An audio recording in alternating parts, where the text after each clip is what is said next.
I like to use card that's sort of 200 to 300 GSM. Yep. 300's better, I think. And we'll go for the hearts, because this is a really quick, easy one to do as well. Good one to sort of get started with. And the border dies as well, because I think this one goes really nice with it, like on that other sample card. So I'm going to die cut this first on its own, and then run that through my machine. And then you get this, which is lovely. I mean, you can leave it like that, but like within the middle of your card, but it's quite nice on the edge as well.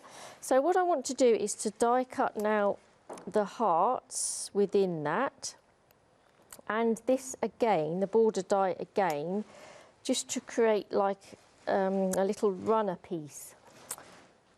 So we need these to not move in our machine, so I'm going to stick them down with my little bits of tape. Ooh. Lovely. Yeah, I do like that outer edge die. It's nice, isn't it? It is, yes, yes. Okay, so I'm going to put that on in my plates, and I'm going to shove it to the side as much as I can, so I get a bit more pressure. And I'm going to go forwards and backwards. Sure. Just so it's easier for me to reach out, and it's, you know, it's going to cut nicely as well if you do it twice. So this is what we end up with. Take those off, and look how beautiful that's cut. That's it's amazing. beautiful. There's only 3 little dots left in the holes, so they easily poke out. And then what I want to do is just cut this out so it's easier to handle. So what you need to think about is creating your base before you stitch, because I wouldn't want to die cut the hearts first, start stitching and then think, oh, I must put the border on. Yeah. So you're going to probably flatten your stitches running that through your die cutting machine. So you think about the preparation first. Okay, let's create some, I think we'll go for some multicoloured hearts. So I'll start with a yellow. So your embroidery skeins, they have 6 threads, which is quite a lot, quite bulky for this, for the cross stitch. So I'm going to split it, make it go further as well, into 3 threads, and then sew that, thread that through your, oh, I've got a piece somewhere. You're looking for your needle? Yeah, I've got a piece already threaded. Here it is. I'll put my cutting plate on it. So I've got an embroidery needle which is slightly thicker, and you've got a bigger hole as well, this bigger eye. So I suggest working from the top, so that when you work, or if you started at the bottom, you would be holding your stitches and squashing them. So start at the top and work like you read from left to right. Yeah. And then consider 4 holes as a stitch. So sort of visualise the 4 holes as you go. So you start from bottom left and go to top right. Yeah. And do this, keep going with this one stitch all the way along the top as far as you need to go. I need to miss one out here to create the heart shape. Right. So this one I'm going to leave blank. So I've moved on to the next one, which you can do. You just carry the thread over onto the back.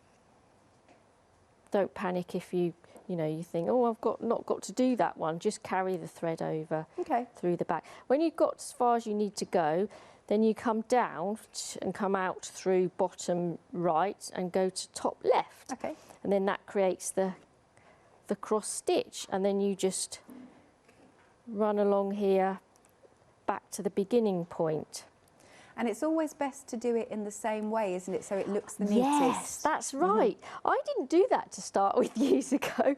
I created this massive piece of wildflower cross stitch, and then I sort of discovered that it's supposed to be the same way, and I just did it haphazardly. Oh, it still would have looked fantastic, gutted. I'm sure. Yeah, I'm gutted.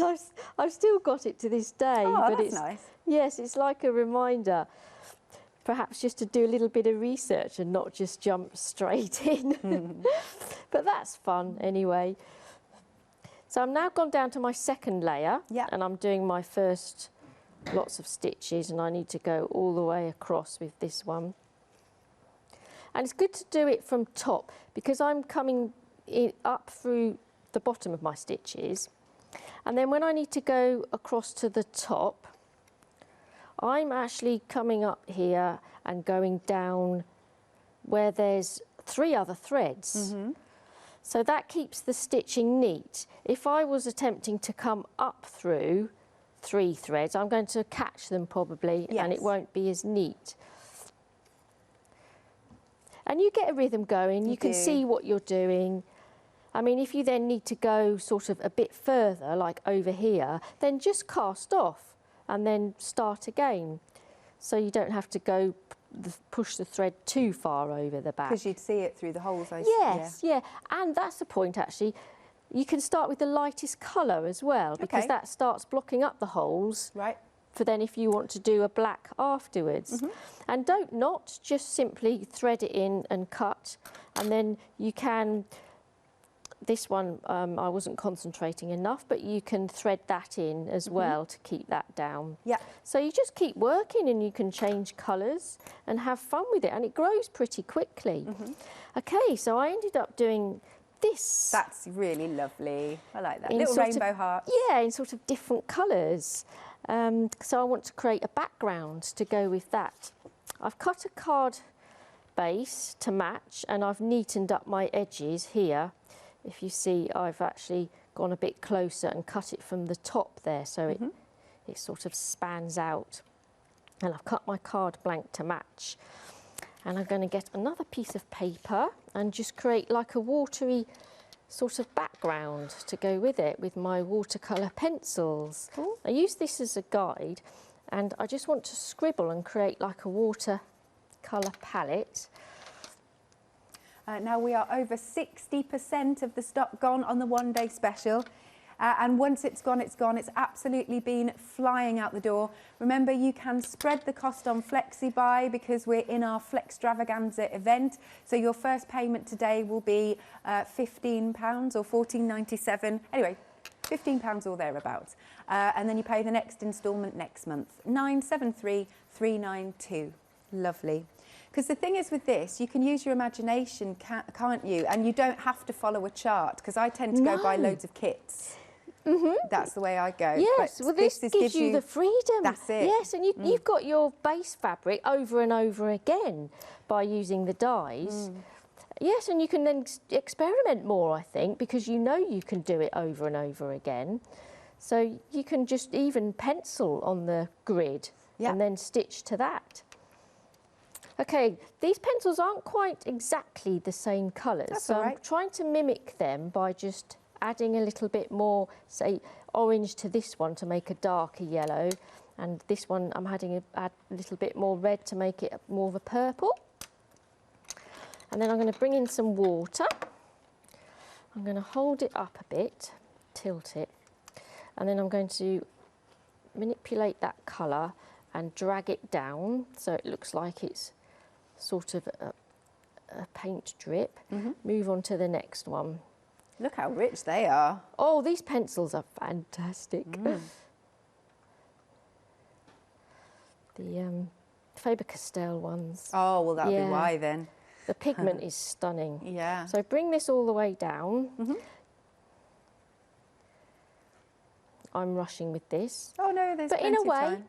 But in a way, that's fine, because I want that sort of rushed look, really. That sort of lovely watercolour-y, Yes. Lots of drips. That's right. Make them run to the bottom. Then you can always, I don't want them to quite touch the bottom, so I'm just going to dab with a tissue and then just allow that to dry. And then I have one that I did earlier here, so it dries a little bit paler. And then this exactly matches my stitches. That's wonderful. So I'm going to stick this to my card base. I always like working on separate pieces of paper or card, especially when I'm watercolouring. Yeah. Just so I don't then mess up a card blank, because they're always a little bit more expensive.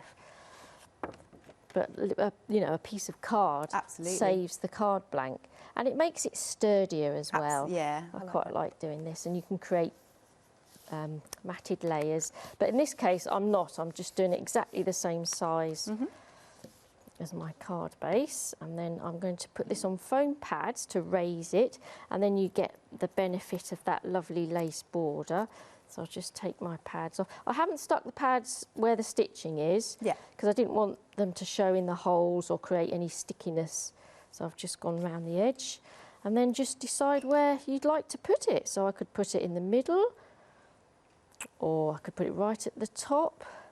I think I might put it about there, where I can just see a little peak of colour. Yeah, through the lacy bit. Yes, that's nice. Yeah, I think I'll just do that. So that's a nice delicate card, and I could personalise it in some way, but I quite like that as it is. It's beautiful. Look at that. Thank you, Sue. There you go, look at that. And then you could batch make those.